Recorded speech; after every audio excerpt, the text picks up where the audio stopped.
सोलापूरमध्ये वाहतूक संघटना संयुक्त महासंघाने चालकांच्या विविध न्याय्य मागण्यांसाठी एल्गार पुकारला आहे. प्रादेशिक परिवहन कार्यालयात निवेदन देत रिक्षा चालकांच्या व्यवसायावर परिणाम करणाऱ्या रॅपिडो बाईक टॅक्सीच्या मूळ यंत्रणेवर कारवाईची मागणी करण्यात आली. केवळ चालकांवर दंडात्मक कारवाई न करता संबंधित ॲपचे संचालक व जबाबदार व्यक्तींवर कायदेशीर कारवाई करण्याची मागणी आहे. तसेच मागील जवळपास 2 महिन्यांपासून अकार्यक्षम असलेले वाहन पोर्टल तातडीने सुरू करून वाहन खरेदी विक्री, नोंदणी व हस्तांतरणाची रखडलेली कामे मार्गी लावावीत अशी मागणी करण्यात आली. परिवहन विभागाशी संबंधित ड्रायव्हिंग लायसन्स, आरसी, परमिट आणि इतर कागदपत्रे मराठी भाषेत उपलब्ध करून देण्याचीही मागणी आहे. महासंघाने प्रशासनाला 24 ऑगस्टपर्यंत मुदत दिली असून मागण्या मान्य न झाल्यास 25 ऑगस्टपासून प्रादेशिक परिवहन कार्यालयाच्या गेटसमोर शेकडो चालकांच्या उपस्थितीत बेमुदत धरणे आंदोलन करण्याचा इशारा दिला आहे. प्रदेशाध्यक्ष रियाज भाई सय्यद यांनी हा लढा शांततामय व कायदेशीर मार्गाने सुरू राहणार असल्याचे सांगितले. माननीय उपप्रादेशिक परिवहन अधिकारी विजयकुमार पाटील यांना आज महासंघातर्फे निवेदन देण्यात आलं आहे.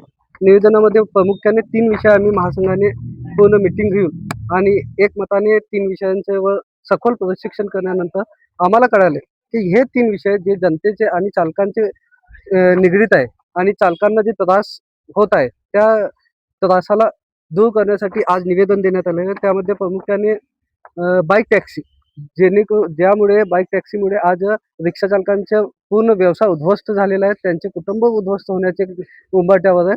यासाठी आज वाहतूक संघटना संयुक्त महासंघाने एक निवेदनाद्वारे सांगितलेलं आहे की आपण जे कारवाई करत आहे आरटीओ किंवा वाहतूक शाखा हे फक्त 1-2 दिवसासाठी कारवाई करतात आणि 10-15 बाईक टॅक्सीचे रायडर्सना पकडतात आणि दंड ठोकतात. पण आम्हाला ते कारवाई कंटिन्यू होणे गरजेचे आहे. आणि दुसरी गोष्ट म्हणजे जे बेरोजगार युवक आहेत ते बाईक टॅक्सीचे ॲप इन्स्टॉल करून आहे ना व्यवसाय सुरू करत आहे. पण त्या बेरोजगार युवकांना हे माहीत नाही की हे इल्लीगल आहे. याचं प्रबोधन करणे आणि जे बाईक टॅक्सी हे रॅपिडो ॲप आहे ते ॲपचे मालक आणि संचालक यांच्यावर केस करणे यासाठी आज आम्ही निवेदन दिलेलं आहे. जेणेकरून हे पूर्णपणे संपवण्यासाठी हे समस्या पूर्णपणे संपवण्यासाठी आम्हाला ते ॲप प्ले स्टोअरमधून डिलीट करावं किंवा प्ले स्टोअरमधून रॅपिडोचे ॲपमधून 2 व्हीलर बाईक टॅक्सीचा ऑप्शन डिलीट करावा अशी मागणी घेऊन आज आम्ही इथं आलो होतो. आणि दुसरा विषय म्हणजे वाहन पोर्टल आपल्याला माहीत असेल गाड्यांचे हस्तांतरण आज जवळपास 2 महिन्यापासून बंद आहे आणि जवळपास महाराष्ट्रात करोडो रुपयाचा उलाढाल ठप्प झालेला आहे. आणि त्यामुळे आज जे डीलर्स आहे आणि जे चालक आहे ज्याला गरज आहे की गाडी विकून आपला काय तर दुसरा व्यवसाय किंवा दुसरे काम करायचं त्याचे सर्व कामं बंद पडलेले आहे. त्यासाठी आम्ही वाहन पोर्टल हे येणाऱ्या सोमवारपर्यंत चालू करा, अन्यथा राज्यव्यापी आंदोलन आणि धरणे आंदोलन सोलापूर आरटीओचे गेटमध्ये आम्ही करण्याचा एक निर्णय घेतलेला आहे. त्याचबरोबर आपल्याला माहीत असेल माननीय परिवहन मंत्री प्रताप सरनाईक साहेबांनी जे निर्णय घेतलेला आहे मराठी भाषा ते खूपच अभिमान आहे आम्हाला त्यांच्यावर आणि त्यांच्या निर्णयावर. महाराष्ट्र हे महाराष्ट्राची अस्मिता आहे, आमचा अभिमान आहे. आणि मराठी भाषा हे चालकांनी स्वीकार केलेली आहे. चालकांनी प्रशिक्षण घेतला आणि त्याचं प्रमाणपत्रही घेतलेलं आहे.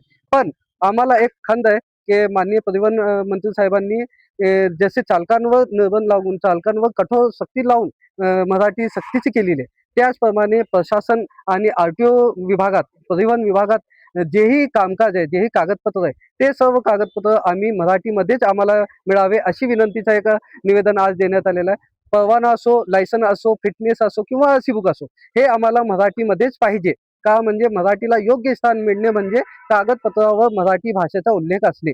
आणि जर तुम्ही हे करत नसेल तर तुमचा जे ढोंग आहे तुम्ही जे चालकांवर सक्ती करून गरिबांना दाबण्याचं काम करत आहे हे चुकीचं असेल. तुम्हाला जर खरोखरच मराठी भाषेचा अभिमान असेल जसं आम्हाला महासंघाला अभिमान आहे तसं परिवहन मंत्री साहेबांनाही अभिमान असेल तर ते परिवहन विभागातील प्रत्येक कागद हे मराठीतच असायला पाहिजे अशी आमची कडकडीची विनंती आहे. जय हिंद, जय महाराष्ट्र, जय महाराष्ट्र.